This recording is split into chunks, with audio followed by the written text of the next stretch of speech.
Hi, hello, welcome. My name is not important, and so is yours. We're here to talk about anime bitches, and we're not here to just talk about anime, we're here to talk about anime music. And I know that um it is maybe not the most interesting topic to the wider audience, but I am not here for the wider audience. I know my bitches, and I know my autistic bitches will appreciate this video, so if you're one of those, stick around. You already saw by the title and the thumbnail that the music we're gonna be discussing Taisei Iwasaki, who did the music for Kekkai Sensen or Blood Blockade Battlefront, one of the best animes in my personal opinion ever. Like, I'm so obsessed with this anime. I'm not even kidding. I'm gonna dox myself a little bit. I'm gonna show you my tattoo.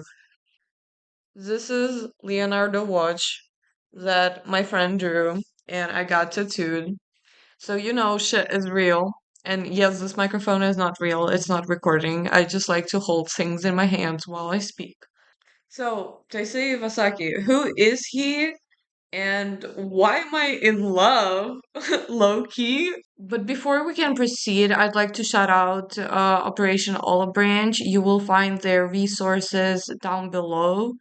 And you will also find links to a couple of GoFundMe's from the people who directly reached out to me for help. If you can share those or donate or just support these families in any way, shape, or form, I would be extremely grateful. And the next clip is also going to be in a weird lighting because I realized I fucked up one of my clips while doing it. So, anyway, I hope you enjoy. Taisei Iwasaki is kind of a popular composer right now.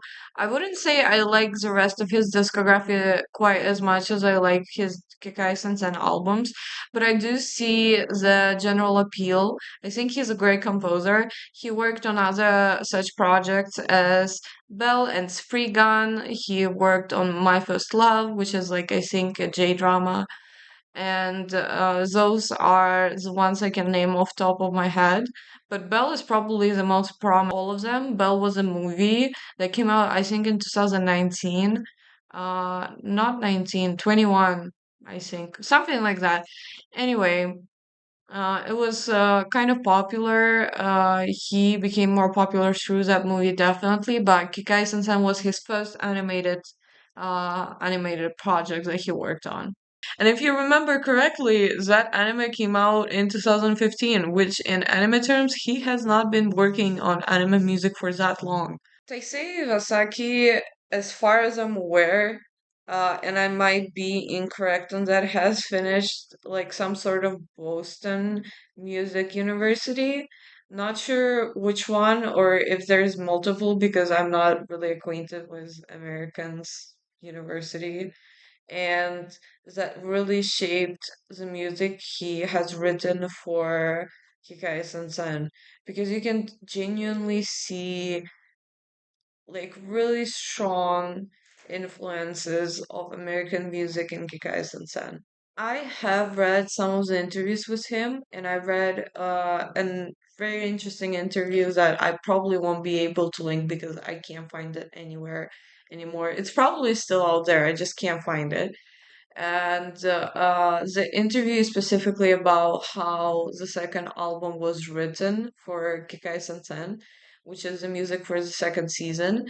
And before we can get into that insight, I really want to deconstruct the music between season one and the music between season two because they are vastly different albums in sounding, in types of music they include. And it's a very interesting analysis. I don't know if it will be heard on the recording, but there is Taisei Iwasaki's albums playing right now in the background. And it's really helping me concentrate actually on talking about him. And in case you have not listened to the music, in case you've never heard the background music of Kikai Sensen, and I'm not talking about endings and openings, right? I will have a playlist link down below. It's a Spotify playlist because it is much harder to get all of the songs here on YouTube for some reason. It's like region blocked. Um, so yeah, it's easier to listen on Spotify. So go down and give it a listen and come back and watch this video because like I cannot stress how important just hearing this music is to the understanding of this video because I will probably not be able to insert examples and I will just have to talk about the music like word by word. Like it's a review basically because it will be probably copyright strike struck because I tried to do that in the past and if you have more than five copyright like copyrighted clips of music, yeah, good luck. Like they're gonna not show that video to anyone. It's not gonna be greenlit. It's not even gonna be like demonetized. It's just gonna be not pushed. Like you can't see it. It's gonna be like private basically. But yes, let's start with season one. Don't get me wrong, season one music is still amazing, and I love like Land of Nod. I loved when Land of Nod was playing in episode five with the Blood Breeds. I think that's the episode it is, like where we first encounter Blood Breeds. Um, and it plays as everyone exits the metro. And I'm gonna assume you've seen Blood Blockade Battlefront because otherwise this video makes no sense. So like if you have not seen it, I'm so sorry. It will make no sense. But basically, they're coming up from the metro and Leonardo Butch is like looking at them with his eyes. He's looking at Libra with his eyes and he's seeing this aura around them and this music is playing in the background and I love it, okay? I love it. But I do have some notes. I feel like mixing in this season was not the best.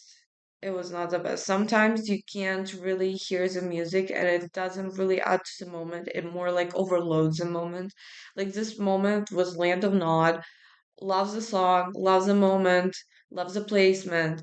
But it was so awkwardly just kind of like squished into there. Like it starts and it would have been much better as the song starts. Leonardo starts talking, and then the song continues, like as we look at the protagonists, right? It would have been a much better placement if Leonardo took like the time of the intro of the song to talk and let the lyrics shine because the lyrics are surprisingly amazing despite them being in English. Like I feel like this is where the background of him being from like University of Music in Boston comes from, like comes in because like it is very amazing how actually meaningful and not really nonsensical the songs are and some of them are in different languages. Like in first season, I think the only song that's in another language is it's Magic. I think it's German, but I'm not sure, so don't quote me on that. Um, but yes, but in season two, we get much more songs in other languages, and as far as I'm aware from other like native speakers and stuff. The lyrics are also pretty good. And because of that, I'm really disappointed by the placement of the song because the way it plays out in the episode, if you go back and watch it, it plays out in such a way that's like you have Leonardo talking while the song is playing its lyrics, so it's really jumbled up together, and the mixing is not great. Again, like the sound mixing itself is not great. For some reason, the song, especially in the dub, I know people really love the dub, and it's one of the best dubs out there. But I can't listen to the dub because I can't hear what they're saying because the mixing is so bad. You can't really hear the characters speak, and the song kind of just irritates you because of that, but it's a great song nonetheless. And season one when it came to songs with lyrics in them, and there's like half of the album is the lyrical songs and half of the album is instrumental songs. And that also repeats in the second album for the second season. But basically, all of the lyrical songs in the first album and the first season, they have this problem specifically. They are not mixed greatly and they're not really placed greatly. Like, we're gonna come back to how, for example, the Tortoise Night in the last episode of season two played, and how amazing the placement of the song was, despite the characters still talking, right? So we're gonna come back to that. But season one, it took risks, okay? Season one, first album took risks. There was a lot of jazz. There was a lot of experimental jazz. There was, I think it's called Toy Blues song. And there's also this song called BCCG. And both of them are just like such amazing experimental jazz songs that use like unconventional instruments and that use like very weird sounds in the melody itself. By the way, if you can hear like glass shattering and clinking, I'm sorry. Those songs, they really kind of like make you feel like you're in the universe of Hell Salem Lot. Like I walk around sometimes listening to those two songs and they make me feel like I'm in a big bustling city. And because I live in a big bustling city, it also fits the vibe of it. Like it's a very good song for the atmosphere. It's like a very good atmosphere track. Both of them amazing. And I feel like instrumental songs were nailed. Like just on the head, like straight up. It's great. Lyrical songs, I can give you one great example that I remember to this day, like from my first viewing of Kekkai Sensen in 2015 when I was a child. It was Catch Me If You Can. It was episode two, I believe, the one where Leo gets kidnapped, right? So Leo gets kidnapped, and Zap has this blood thread that runs from him towards Leo. And as he lights it up for Chain to follow, it kind of like starts playing, and it was amazing placement. It was amazing placement. It was amazing song. It was amazing atmosphere. It was just like chef kisses, okay? Like it was perfect. And they should have done that with every other lyrical song to do it justice. I don't justice for Lando Nod, okay? I love that song.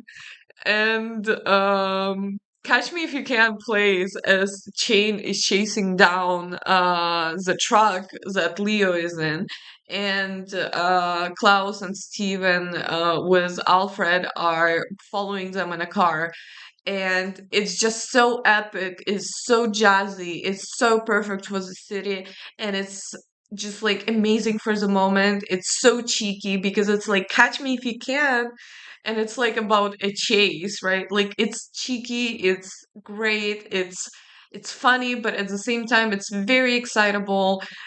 Just I cannot stress enough how great that placement is. And if you are interested after my excited artistic ramblings to go watch any of the scenes that I mentioned, please do. I'm serious. With this newfound knowledge that you get from my ramblings, I think you will gain a new appreciation of the music in Kikai Sensen. And I think that's very important, especially if you're a fan, because I feel like music really made this series. Because I can count like maybe five animes where I was interested in background music. Five, okay? One of them is Old Trigun. Like, I'm so sorry to Trigun Stampede. You had good tracks. That was it. That was good music in the background. It was not amazing. Then it was like Cowboy Bebop, Naruto, because Naruto is like surprisingly original with its background music, and Kekkai Sensen season 2. Did I say Kekkai Sensen? Because I don't remember, but basically, like, it's Kekkai Sensen. But that's basically all I have to say about season one music. It was good. It was good to a point where I got really interested in the world of Kekkai Sensen. It was definitely like a lot of the tracks, especially instrumental tracks, have great placement. The Blood Blockade Battlefront theme is also amazing. Like, I just think it's really good. And when they blew it out of the fucking water was season two and the second album. Oh boy, don't get me started on second album.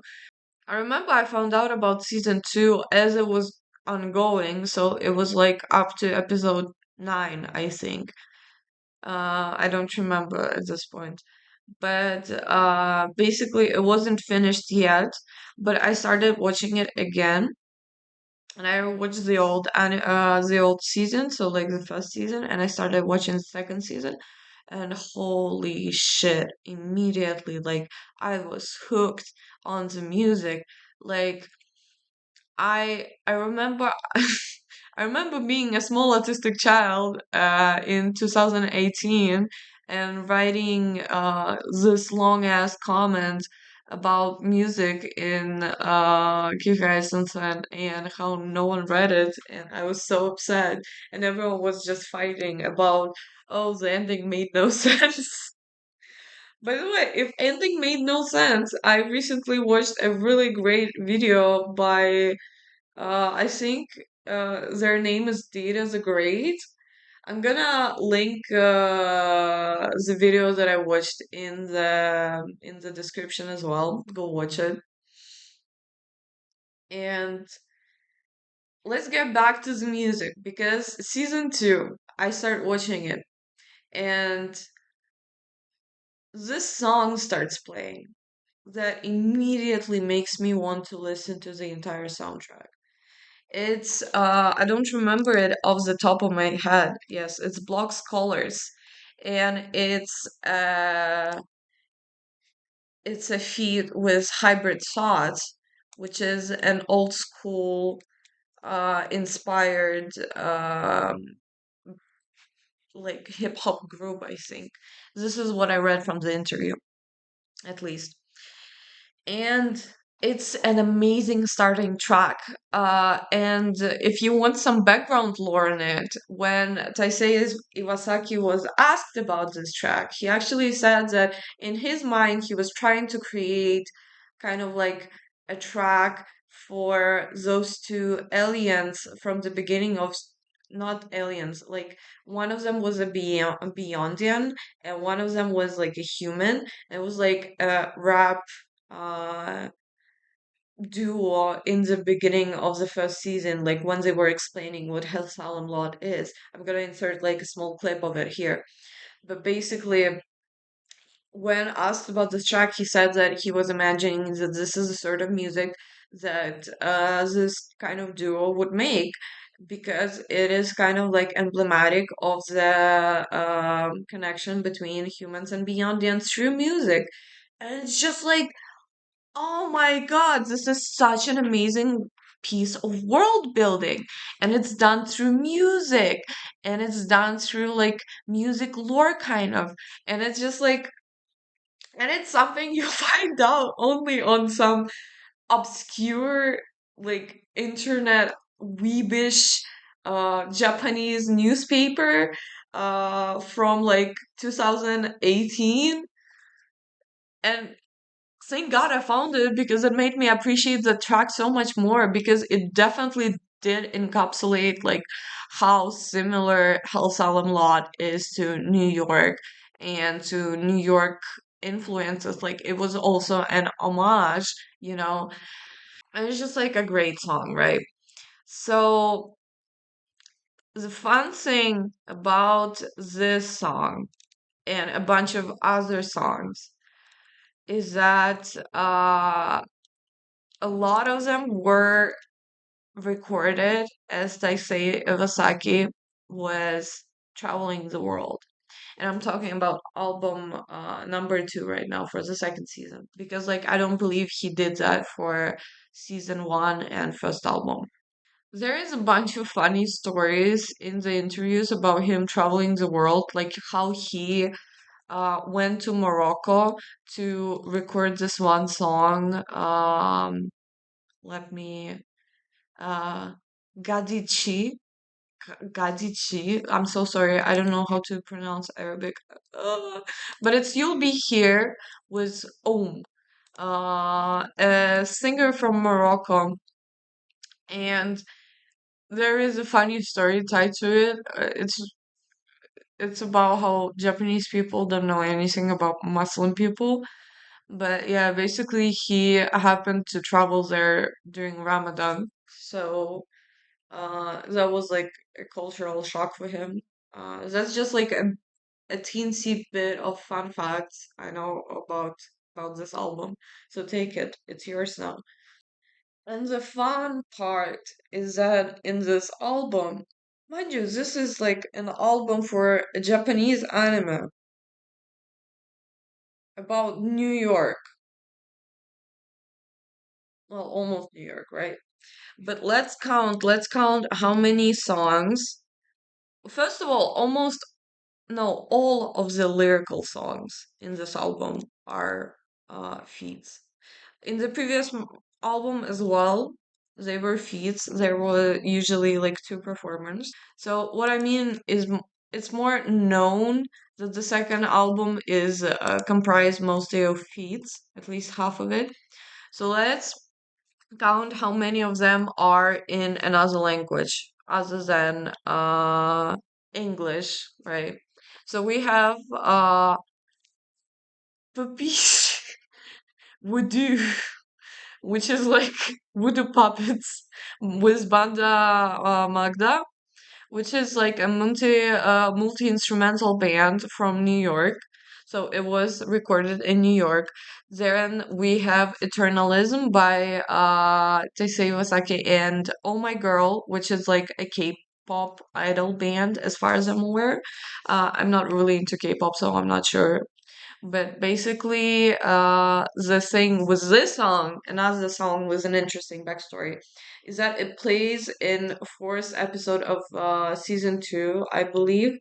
But basically, from what Taisei Iwasaki said, this song is supposed to represent kind of like Beyondian and human children singing in different languages together because as far as I believe they do sing in Japanese, English and Korean in this song, and it's kind of like unite sign of unitement between humans and Beyondians.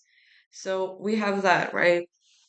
Then we have La Vie d'une Femme with Pauline. We have the one I mentioned before in Arabic was and that's I did not I did not count.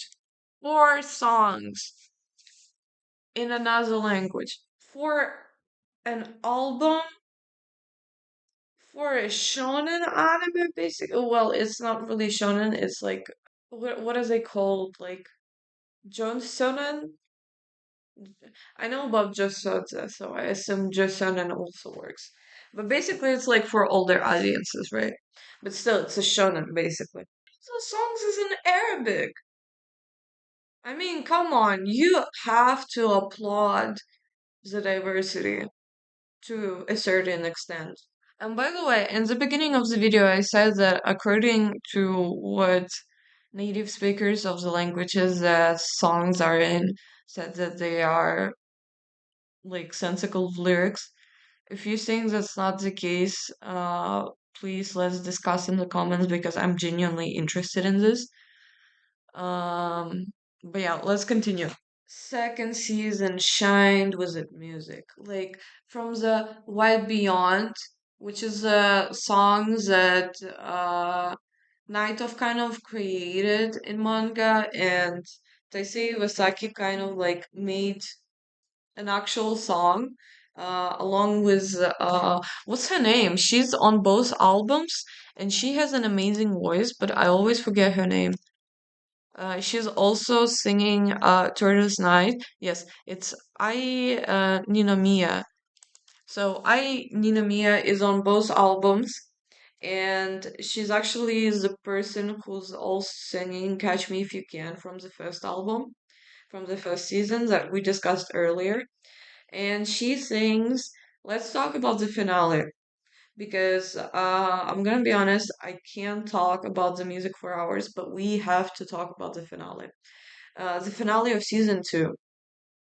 Two songs that are cemented in my mind from those that episode, like the final episode, is White Beyond with I Nina Mia and Tortoise Night also with her.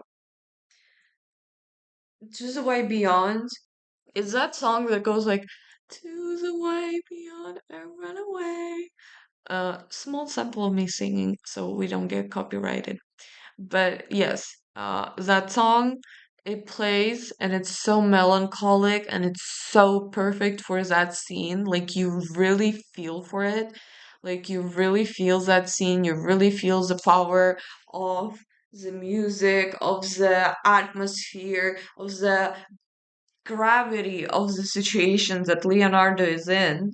Because it's a song that plays as he walks back from Libra and he walks back to the hotel with the supervision of that like super god guy, right?